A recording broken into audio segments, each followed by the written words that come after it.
Empezar las mesas de debate.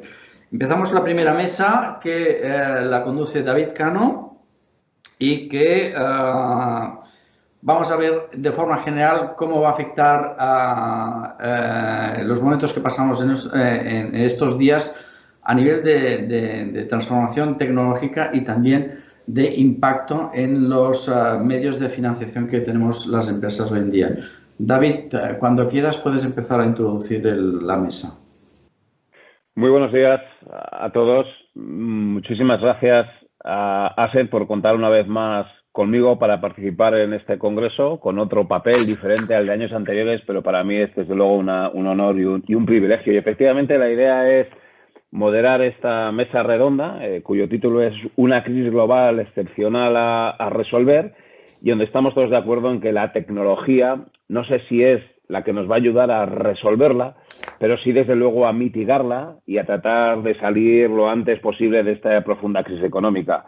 Y para ello vamos a tener la enorme suerte de volver a contar con el excelentísimo señor don Roberto Sánchez Sánchez, secretario de Estado de Telecomunicaciones y Transformación Digital, pero también con Javier Santamaría, presidente de Iberpay, y también con Javier Balbín, Head Enterprise Client Solutions de BBVA.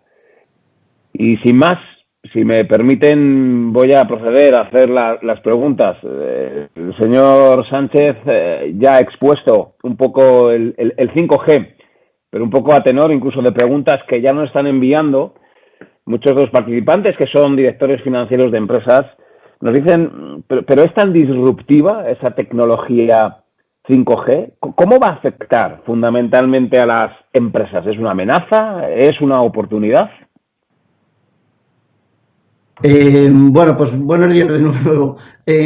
Yo creo que es esencialmente una oportunidad y desde luego para el caso de España así lo es.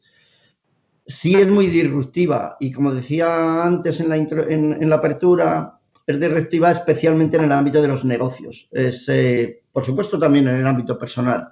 ¿Y por qué es muy disruptiva? Pues porque permite velocidades muy altas en comunicación móvil, permite comunicaciones muy fiables y de muy baja latencia, y ahora explico un poquito qué es eso, y permite comunicaciones masivas entre máquinas, que eso hasta ahora era poco posible.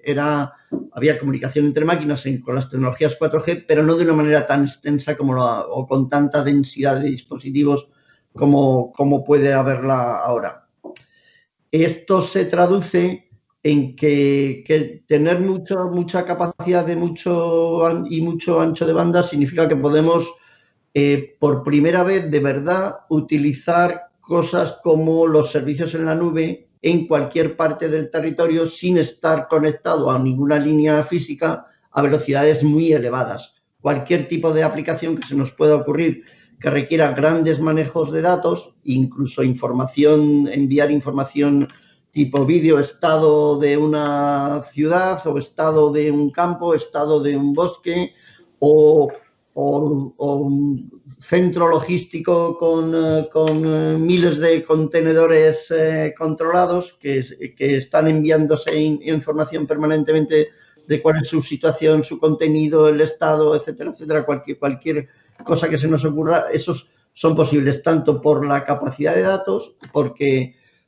hasta ahora muchos de los servicios cloud que estábamos utilizando tenían o limitaciones espaciales porque teníamos que hacerlos cuando requeríamos muchos datos, limitaciones espaciales, pues teníamos que estar conectados a una red física, a una red de fibra óptica, y eso ahora, esas capacidades las vamos a tener en móvil, o bien porque el volumen de datos asociado a esas transacciones no eran aceptables, ¿no?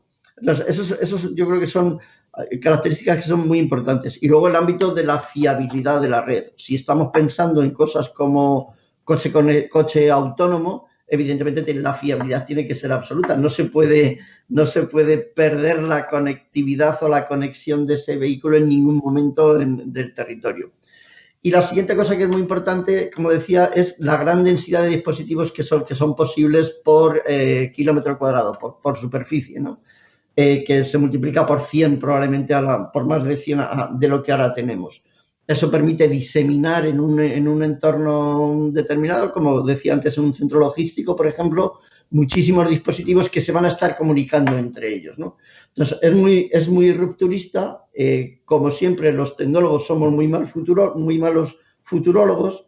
Es muy rupturista, pero tampoco somos capaces de predecir, aunque estamos haciendo muchos casos de uso, somos capaces de predecir cuáles serán de una manera definitiva aquellas aplicaciones que realmente harán un uso masivo de estas características. Seguramente serán muchas muy distintas de lo que hacemos ahora. Muchas gracias, pero sí puede pensar en qué grado de avance estamos de implantación de ese 5G, especialmente en España. Es decir, esto ya está activándose, seguramente esté en pleno funcionamiento, no lo sé, en 1, 2, 3 años. ¿Hay algo de visibilidad sobre el marco temporal de aplicación, de implantación? Sí, bueno, todos los operadores de telecomunicaciones que tienen espectro radioeléctrico, o sea, los 4 que tienen espectro radioeléctrico, en este momento ya han anunciado, bueno, algunos han iniciado ya los servicios comerciales, luego esto está ya naciendo, está aquí. También unos ya lo han iniciado y otros lo han anunciado y están poniendo en marcha, con lo cual, digamos, a finales de este año probablemente todos ellos ya tengan servicio comercial en marcha, o así lo han anunciado, y a lo largo del año que viene se irá desarrollando mucho más. Faltan todavía por parte nuestra de la Administración de otorgar algunas de las frecuencias que son necesarias para el desarrollo completo de o sea, para tener las máximas capacidades en esta tecnología, pero esto ya se va empezando, ¿no? Con lo cual, digamos, es algo que tenemos aquí. Por otra parte, en España somos el país que ha hecho más proyectos piloto con más casos de uso. Tenemos aprobados unos 10 proyectos piloto grandes financiados por el Estado. De hecho, con algo más de 120 casos de uso, que lo que intentan es justamente identificar cuáles son aquellas aplicaciones en las que la ventaja del 5G o las condiciones del 5G, digamos, implican un salto tecnológico, un salto de productividad, un salto de competitividad en sectores empresariales diversos.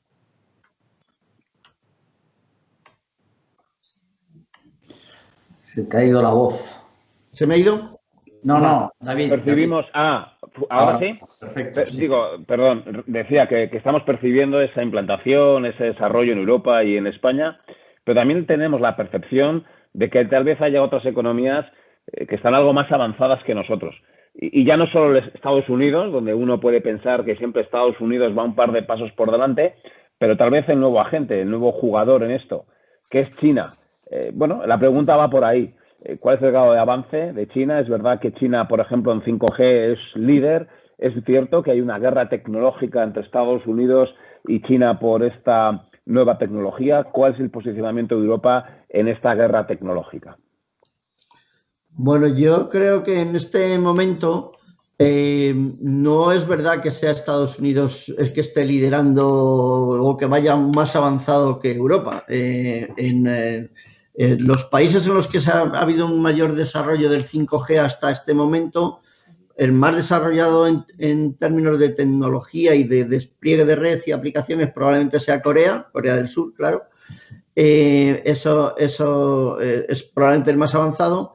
China ha hecho grandes despliegues de red y está haciendo grandes despliegues de red, pero digamos, no en la misma proporción. Es verdad que, claro, cada vez que hablamos de China, los números marean, ¿no? Por el número de habitantes que tiene, ¿no? Pero digamos que en términos de porcentaje de territorio cubierto y porcentaje de población cubierta, Corea esté probablemente por delante. Bueno, no, probablemente no, seguro. Y efectivamente China va más avanzado en despliegue de red. No tanto en tecnología. Yo creo que en el ámbito de tecnológico, pues yo creo que Europa justamente es, junto con China, los países que están liderando, ¿no? Hay las compañías europeas, Ericsson especialmente, ¿no? Pues yo creo que tiene Nokia también, pero pues digamos son las que en este momento tienen probablemente los desarrollos tecnológicos más avanzados, incluso el número de patentes en los centros de normalización. Por lo tanto, en Europa yo no creo que vayamos tan atrasados. Es verdad que comercialmente pues estamos despegando, pero bueno, yo creo que esto será cosa de un año y medio, pues estaremos totalmente en entornos muy parecidos. Probablemente por delante de Estados Unidos, que tienen otros problemas.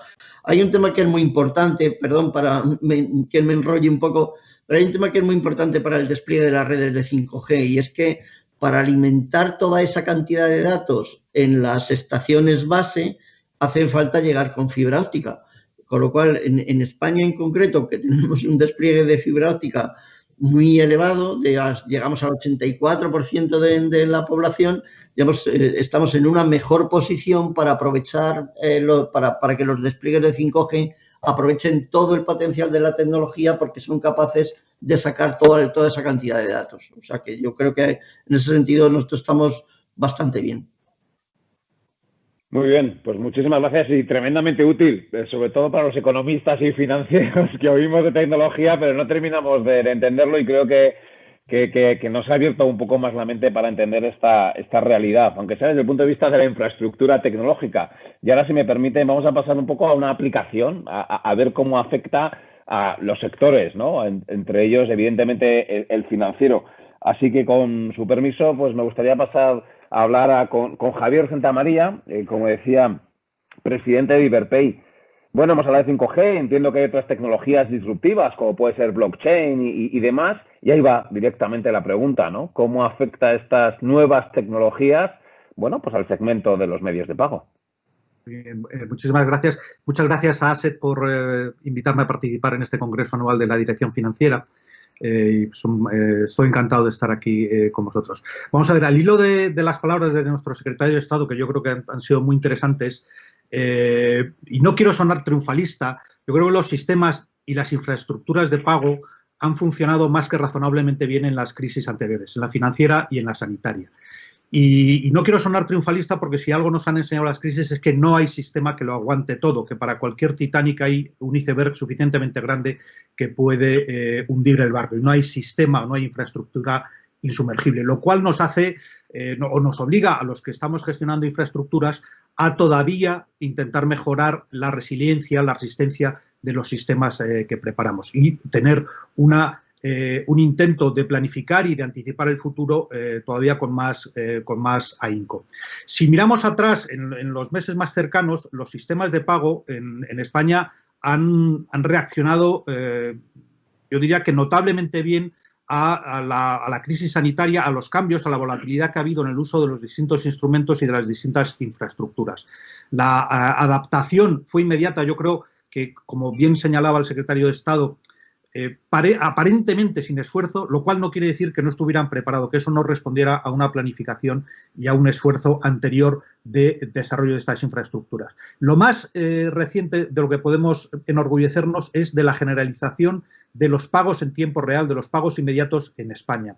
Yo creo que con las últimas estadísticas a mano, el volumen de las transferencias inmediatas en España respecto del total de transferencias ahora es de un 30%. Estas transferencias se realizan en su mayor parte, en un 90 y tantos % por debajo de los 2 segundos, con un nivel de rechazos de décimas de puntos porcentual, rechazos técnicos muy bajos, y con una accesibilidad del mercado del 98%. Es decir, el 98% de las cuentas en España son accesibles a los pagos inmediatos y pueden realizar pagos inmediatos. Y me imagino que el resto pues responde a situaciones de nicho o sectores tremendamente especializados.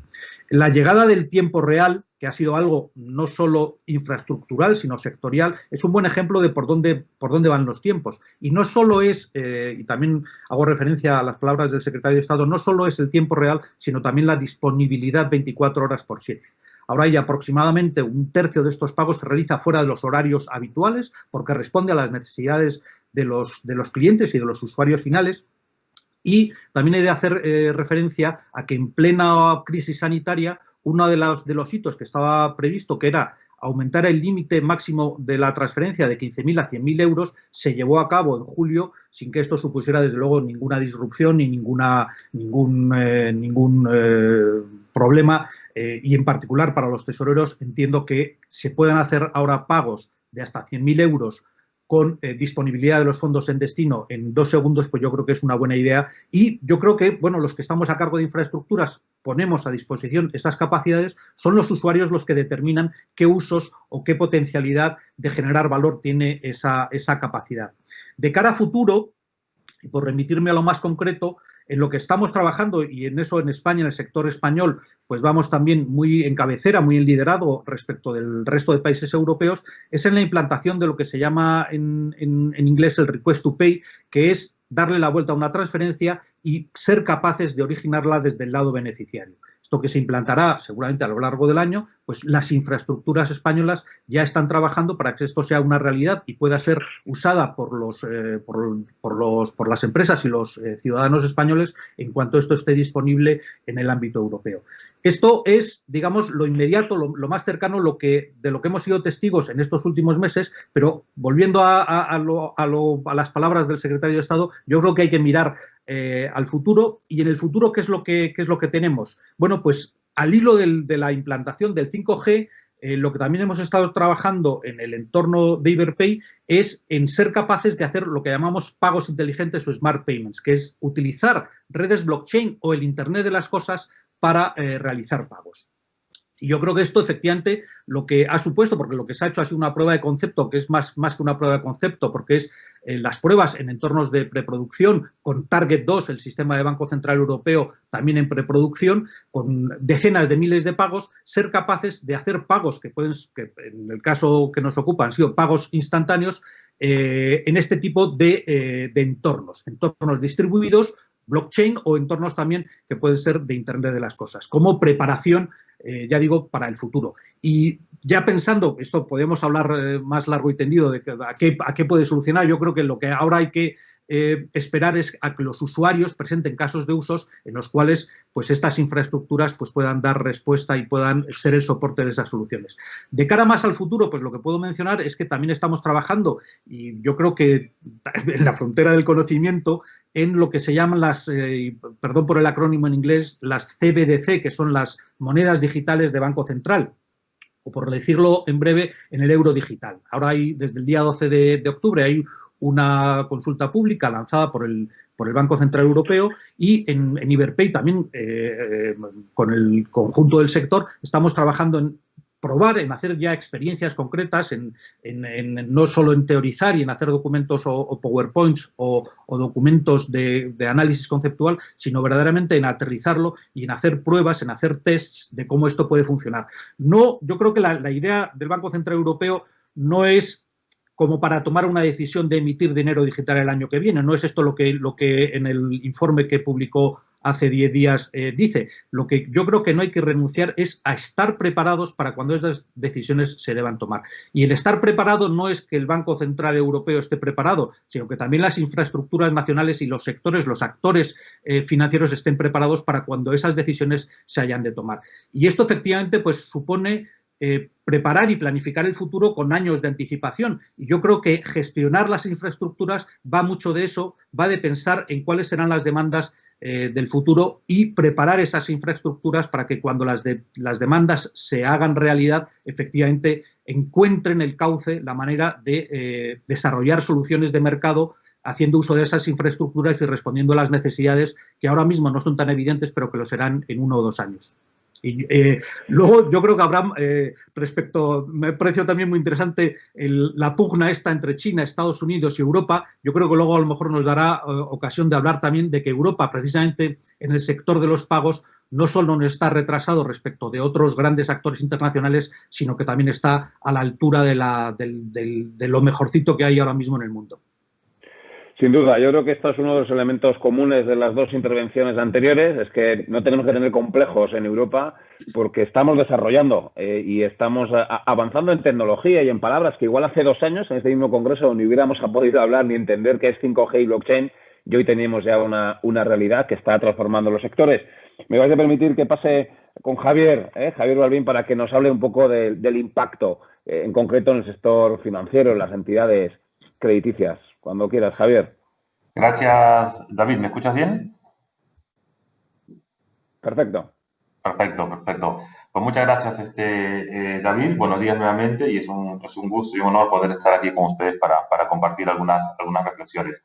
Bueno, yo he ido tomando nota un poco de los comentarios que el excelentísimo secretario de Estado nos estaba haciendo.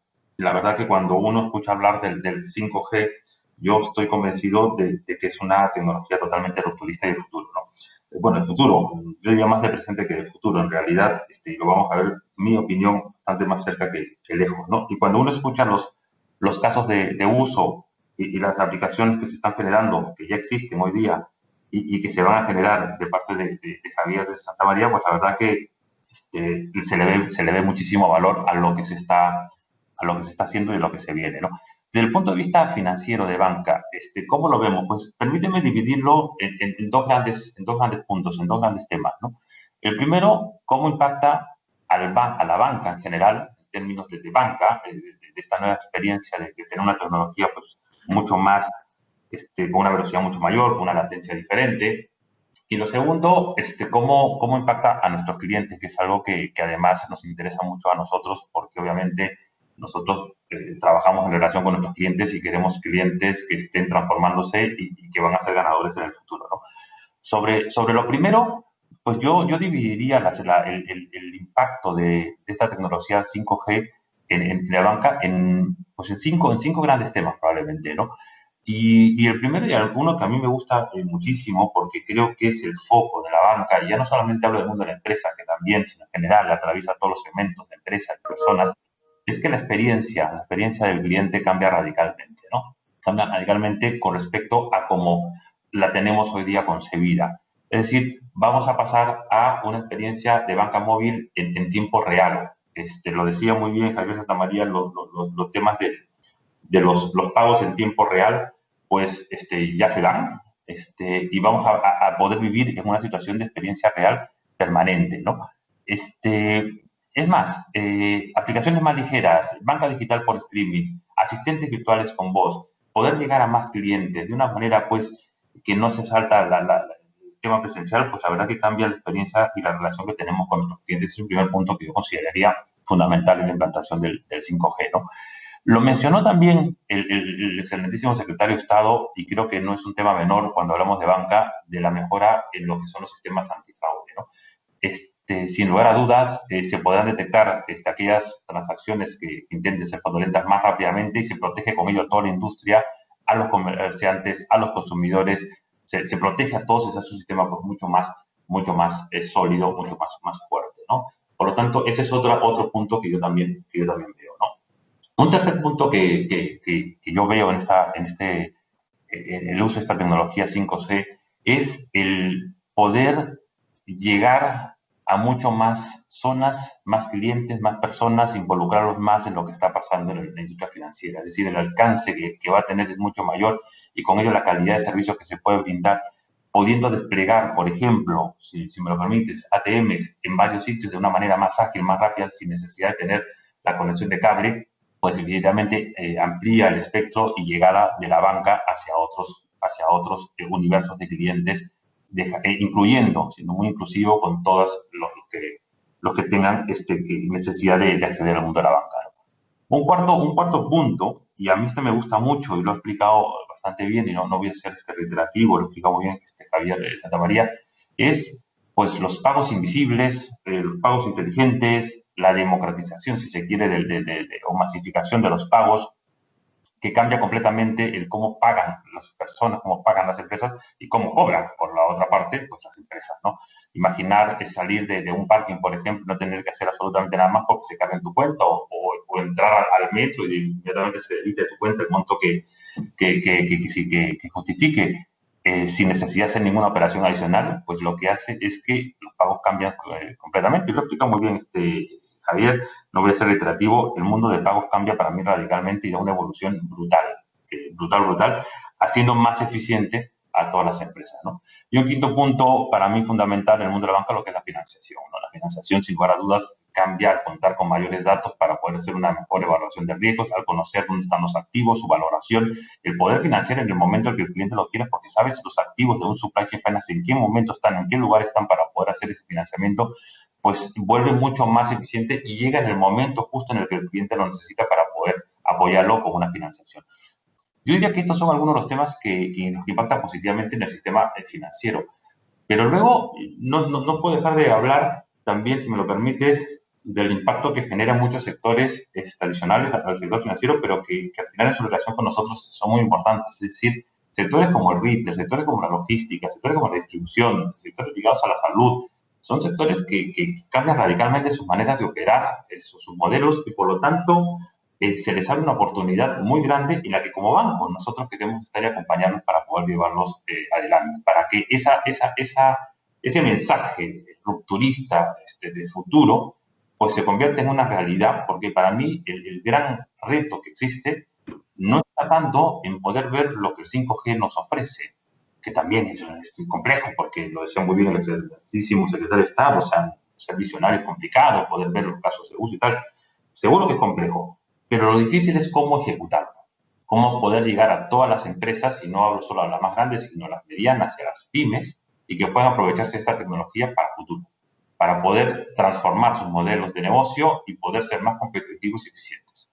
Ese es el reto, y en ese sentido yo creo que veo un espacio muy grande para que muchos sectores, y no todos, se transformen completamente, sean mucho más eficientes, se vuelvan mucho más competitivos, no solamente al interior de Europa, sino en su comparación con el mundo, y por lo tanto puedan estar en una situación mucho más potente de cara a crecer. En un momento como el que estamos viviendo, del COVID, donde pues, hoy prácticamente todos los sectores nos hemos visto impactados, y hay muchas empresas pues están en situaciones muy complejas por lo que significan todavía, pues hablar de este tema de transformación es un tema clave, vital, en core, para poder dar viabilidad a las empresas en España y en general en toda Europa, ¿no?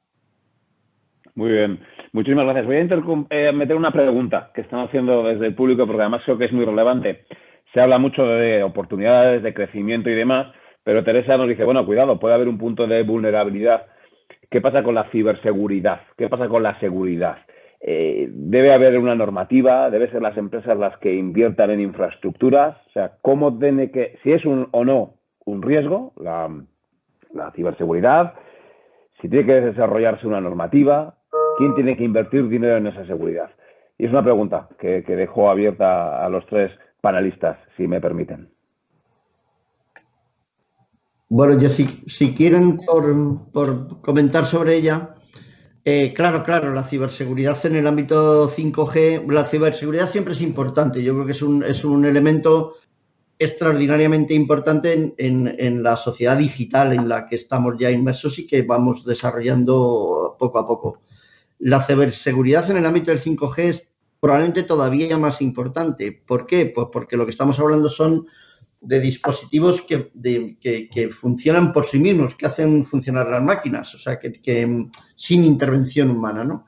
Entonces, claro, es tan importante, de hecho, en este ámbito, efectivamente, estamos desarrollando una normativa específica para la ciberseguridad 5G, un anteproyecto de ley que presentaremos, pues, desde luego antes de que finalice el año, y que, bueno, pues digamos, contempla un poco todos los distintos aspectos de la ciberseguridad en el ámbito del 5G. Esto se hace de una manera coordinada en Europa porque en economías tan interrelacionadas y en sistemas tan interrelacionados, pues es evidente que la seguridad de una cadena siempre, la máxima seguridad es la que proporciona el eslabón más débil. Luego, por lo tanto, esto hay que hacerlo de una manera totalmente armonizada. Desde España venimos trabajando en el ámbito de la Unión Europea y digamos, en el desarrollo de los análisis de riesgos asociados al 5G, también en la elaboración de una caja de herramientas que, digamos, contemple esos riesgos identificados en el análisis y propone medidas para mitigar esos riesgos. Y ahora, como efectivamente, como se comentaba, pues estamos en el proceso de elaboración de una normativa que evidentemente tenga en cuenta estas características especiales para el caso del 5G. Dicho eso, como saben, además la ciberseguridad es muy importante. Yo creo que en España hay una industria de un ecosistema con una industria de ciberseguridad bastante desarrollado, que un poco en torno a INCIBE, que es el Instituto de Ciberseguridad que está en León, para el que, por cierto, desde España estamos proponiendo que sea el Centro Europeo de Referencia en Ciberseguridad, en una decisión que seguramente se tomará a lo largo del primer trimestre del año que viene por parte de la Unión Europea. Por mi parte, David, yo creo que la ciberseguridad, sin lugar a dudas, es uno de los temas clave de este tema de la tecnología 5G. Es decir, la oportunidad que te ofrece en términos de tener un mejor nivel de ciberseguridad es muy grande con la cantidad de datos que se va a disponer y las tecnologías que te permiten procesarlo en cuestión de milisegundos, diría yo. Pero yo también creo que hay dos temas muy importantes, ¿no? Lo primero, que se enfrente a nivel de industria, que se adopte a nivel de industria, que se entienda que esto es un tema de industria, es un tema de todos, es un tema en el que todos tenemos que participar. Y lo segundo, que es un tema end-to-end, es un tema que involucra a clientes y a bancos, es decir, es un tema en el que todos tenemos que estar preparados y metidos y enfrentar. No es un tema en el que debemos esperar que solamente una parte de la cadena, una parte de la relación se encargue de desarrollarlo y avanzarlo y el resto está sujetos a lo que avance esa parte que puede ser el sistema financiero o el que uno decida. Yo creo que es un tema end-to-end, un tema que involucra a todos, en el que todos tenemos que participar, pero con un tema muy claro, que si hay uno de los impactos positivos que tiene, desde mi punto de vista al menos, la tecnología 5G, es en las capacidades en temas de ciberseguridad que podemos conseguir. Y con ese convencimiento tenemos que salir a enfrentar una situación como la que comentamos de seguridad, sabiendo que lo podemos hacer al disponer de muchos más datos y de mejor capacidad de procesamiento de los mismos. Yo, brevemente, por completar, porque creo que se ha dicho prácticamente todo, por atender también a la petición de la pregunta de si en esto hace falta regular más. Vamos a ver, yo creo que en lo que somos infraestructuras, yo creo que hay ya una suficiente base de legislación, la definición de infraestructuras críticas, y yo creo que no solo en términos normativos, yo creo que hay una colaboración estrechísima entre los sectores privados y las autoridades públicas de llevar a cabo test, pruebas, desarrollos de ejercicios de ciberseguridad, que yo creo que en lo que es el ámbito de las infraestructuras, pues bueno, refleja una buena preparación. Lo que pasa es que esto, como bien dice Javier, yo creo que va a permear a los actores en el mercado. Precisamente la confluencia de las comunicaciones con las finanzas yo creo que es como las circunstancias para una tormenta perfecta, porque se da lo más crítico o lo más atractivo desde el punto de vista de la ciberdelincuencia, por ejemplo.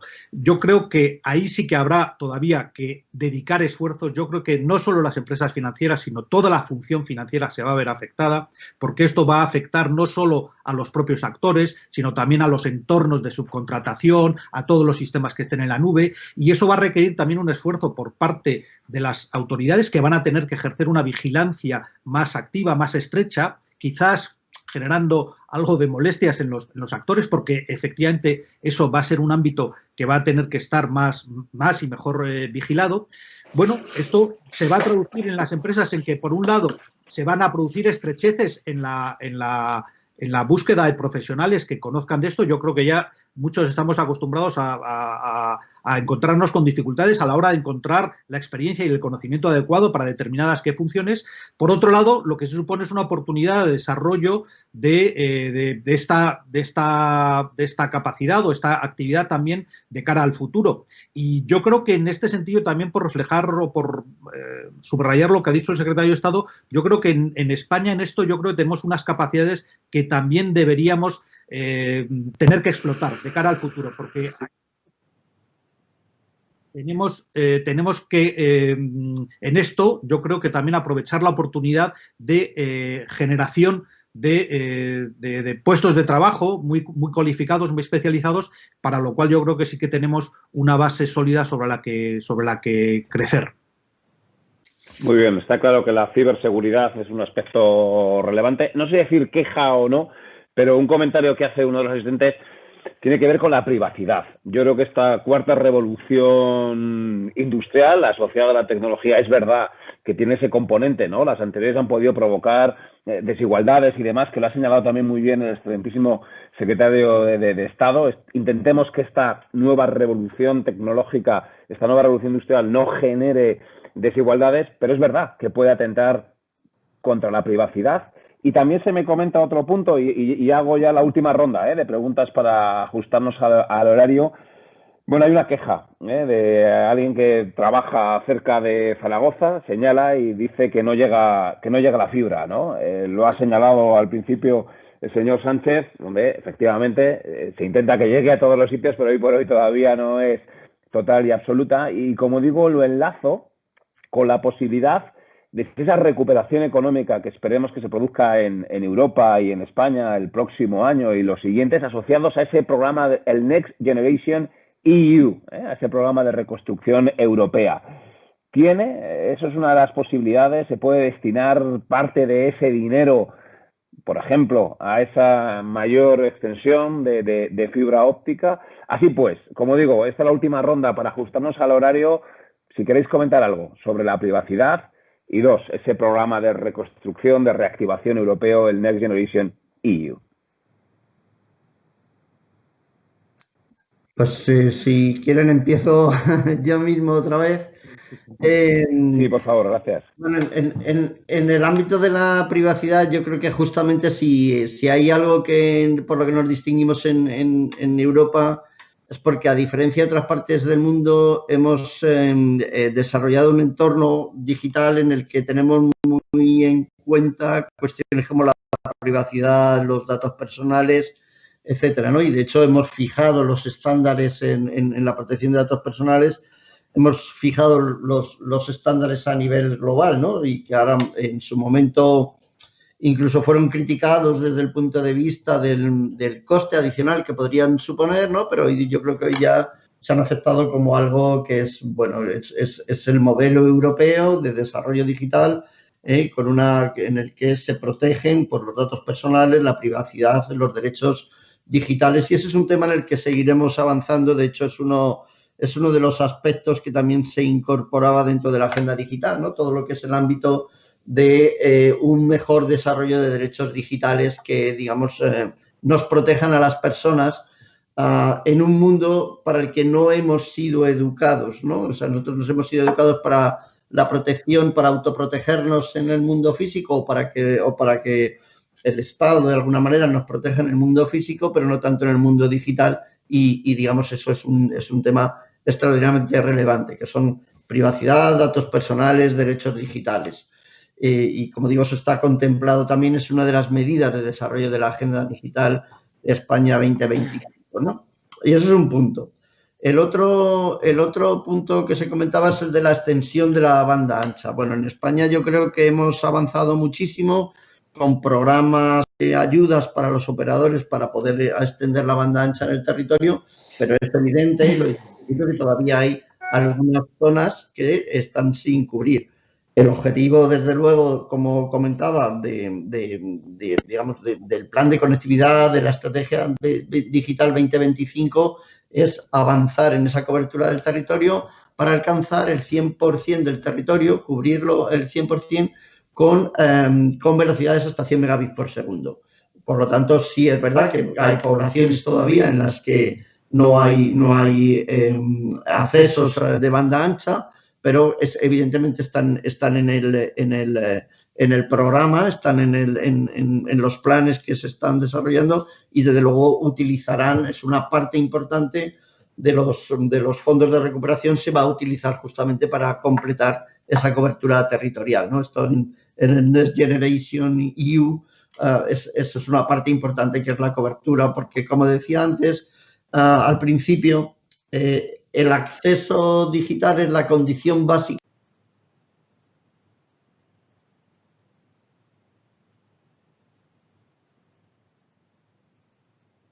Se ha perdido.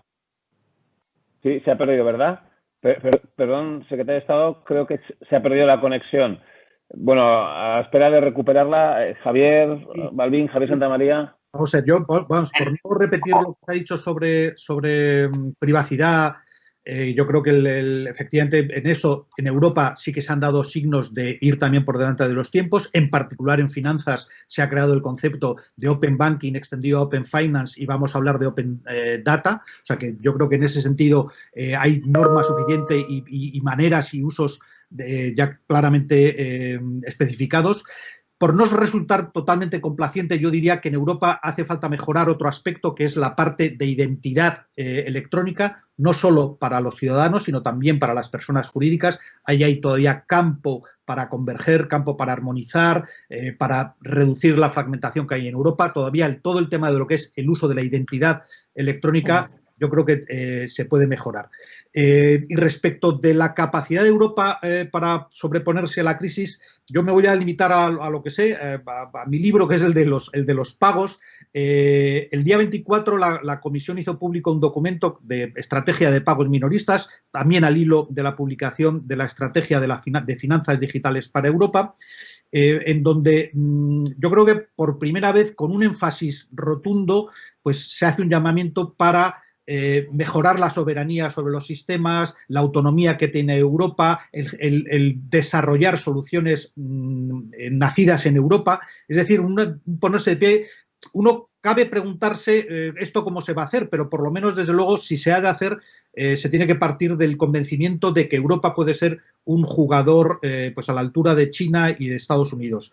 Y el primer paso es tener ese convencimiento. Efectivamente, hay un plan, hay una estrategia de desarrollar soluciones paneuropeas, de fortalecer el mercado europeo y su competitividad, el mejorar las infraestructuras, yo creo que en eso todos estamos de acuerdo, y en hacer de los pagos pues un entorno seguro. Se hace mucho énfasis también en los aspectos de seguridad y accesibles a todos los ciudadanos y empresas. Yo creo que por primera vez, desde luego en lo que yo conozco de temas de sistemas de pago y de soluciones de pago, Europa es consciente de que tiene que movilizar recursos. Yo creo que la estrategia para los pagos minoristas será también un ámbito en donde habrá que hacer inversiones, por supuesto, inteligentes y con sentido, pero que ayudarán, esa es mi idea, también a la recuperación de Europa. El mundo, el campo de los sistemas de pago también será, yo creo que un ámbito en el cual las inversiones generarán retorno y fortalecerán la posición de las empresas europeas. Muy bien, por mi parte, David, quería dar yo un mensaje, si me lo permites, un mensaje sobre ello, porque esta pregunta creo que da en el clavo y no voy a volver a comentar lo que ya se dijo y lo han dicho bastante bien el secretario de Estado y Javier Santamaría respecto a lo que es la privacidad. No puedo estar más de acuerdo, es un tema grave y fundamental a cuidar, indiscutible, pero sí sobre lo segundo, hablamos sobre la importancia de la tecnología 5G, la inversión que hay que hacer. Obviamente esto es una inversión muy importante que hay que hacer en los próximos años. La pregunta es cómo hacerlo. Para mí es pasar del concepto y lo que sabemos que es bueno y que se viene y que hay que hacer, a hacerlo, a ejecutarlo. Y ahí es donde entraría con el programa Next Generation EU que has comentado, que hay una posibilidad enorme, una oportunidad enorme para España y también obviamente un reto para poder sacarle partido. Yo aquí quería dejar 3 mensajes que me parecen fundamentales, ¿no? Lo primero es que es importante empezar con este programa, esta inversión, lo antes posible. Me parece que lo que está sucediendo a raíz del COVID y el impacto que tienen las empresas de todo tamaño en España, en todas las partes del mundo, pero en España en particular, pues obligan a pensar en proyectos de corto plazo, al mismo tiempo que uno piensa en proyectos de largo plazo y más transformadores del modelo productivo. Por lo tanto, necesitamos proyectos de corto plazo que puedan empezar, desde mi punto de vista, el 1 de enero de 2021 y con un foco muy claro en la generación de empleo. Eso es lo primero. Lo segundo, que debe llegar a todos. Debe llegar a todos. Cuando digo debe llegar a todos, me refiero a todo tipo de empresa, a las grandes empresas, a las medianas empresas, a las pymes, que naturalmente son las que menos recorrido han tenido en el mundo de la transformación digital, pero que lo necesitan para sobrevivir. Si la transformación digital no es un tema de algunos, es un tema de todos. Y por lo tanto, llegar a todo tipo de empresas, autónomos incluidos, me parece que es fundamental, ¿no? Y lo tercero, que hay que hacer que lleguen esos fondos, hay que canalizarlos. Y yo creo que en ese sentido, la banca, y hablo también como BBVA en particular, pues tenemos la experiencia para poder canalizar esos fondos y ayudar a que lleguen a quien tiene que llegar. Y yo creo que este es un trabajo de todos, un trabajo conjunto, en el que tenemos que empezar ya con proyectos de impacto, de corto plazo y de largo plazo, pero sobre todo que lleguen ya y lleguen a todos. Y la canalización de fondos es fundamental para el éxito de ese programa. Lo que nos hacía la pregunta es, oye, nos está faltando por aquí fibra óptica quizá en una zona de España y seguramente podrían haber muchas más. Pues ¿cómo hacemos para que todos estén involucrados? Porque el 5G lo que permite de una manera es involucrarnos a todos en esta transformación. Las empresas necesitan en este momento de este apoyo. El dinero está ahí, por este fondo que viene de Europa, el Next Generation al que hacía referencia. Nos toca ponernos todos manos a la obra y como banco contribuir en la parte que nos corresponde, que yo personalmente creo que no es que sea para la banca una oportunidad, es una obligación como parte del país para ayudar a sacar adelante estas iniciativas y ayudar a las empresas a sobrevivir en un entorno tan duro como el que estamos viviendo, donde tantas empresas, incluso algunas han cerrado. Muchas gracias, Javier. Bueno, se ha podido conectar...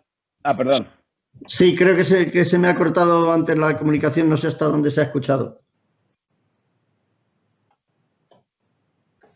Sí, se ha escuchado, ¿eh? Sí. Ah, vale. Sí. Perdóname. Simplemente es que nos quedan 2 minutos. Por fin hemos podido con Javier García Luis, director corporativo de proyectos de transformación en banca de empresas de CaixaBank. Me temo, Javier, que tenemos 3 minutillos. Si quieres hacer un pequeño repaso, una visión de cómo ves tú el desarrollo tecnológico. Perfecto. Pues lo primero de todo, muchísimas gracias a ASET por la invitación. Saludar afectuosamente a todos los componentes de la mesa y simplemente es la tecnología. Yo creo que está fenomenal, nos ha ayudado muchísimo, pero también en este momento la seguridad que estábamos hablando antes, pues es lo que no me ha permitido llegar a tiempo a la conversación. Hemos al final desarrollado tales niveles de seguridad que evidentemente hace que las conexiones de las plataformas a veces sean más difíciles, ¿no? En cualquier caso, yo solamente, primero, suscribo las palabras de todos los componentes de la mesa. Evidentemente, yo creo que en estos últimos meses hemos avanzado mucho. Para CaixaBank, nosotros claramente pensamos que la digitalización no es tanto tecnológica como sí que es de personas. Yo creo que la sociedad ha evolucionado a aprender las herramientas que ya teníamos en marcha hace tiempo y que ahora poco a poco las estamos metiendo en nuestra vida. Claramente, como tecnólogo que soy, me encantaría pensar que la tecnología va a seguir yendo muy rápido, pero yo creo que tenemos que esperar desde la vertiente tecnológica, tenemos que esperar a las personas. Hoy en día, cada vez ya son más empresas, empresarios, autónomos que utilizan la firma con certificado digital, que si todos recordamos estaba disponible hace ya más de 5 o 6 años y con una ley y con un despliegue y una infraestructura excelente, pues ahora resulta que es una práctica habitual para todos. Los bancos la estamos metiendo dentro de nuestros procesos de contratación y esto ha permitido que la vida física ocupe un segundo plano para empezar a dar un poco más el paso a la vía digital. Evidentemente, yo creo que todo este tipo de mejoras se van a ir utilizando poco a poco y lo primero que tenemos que pensar es en la multioperatividad, es la estandarización de las plataformas, aprender todos a entendernos con lenguajes más estándares que permitan la interoperatividad entre todos. Como bien decía antes Javier Santamaría, para mí uno de los grandes gurús de este mundo, él lo sabe bien y esa es nuestra visión desde CaixaBank. Hemos dado un paso enorme en estos últimos 8 meses, las infraestructuras están preparadas y ahora nuestra confianza es que nuestros clientes y las empresas continúen avanzando para absorber esa tecnología.